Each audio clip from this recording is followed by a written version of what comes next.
Welcome to the Clipper channel. In today's video, I'll show you how to change the color of taskbar, title bar, and window border in your Windows 11 laptop or desktop computer. Now, at first, just right click on your desktop. Then from here, just click on personalize.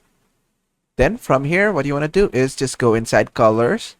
Then here from colors, you need to choose your mode and set this to custom.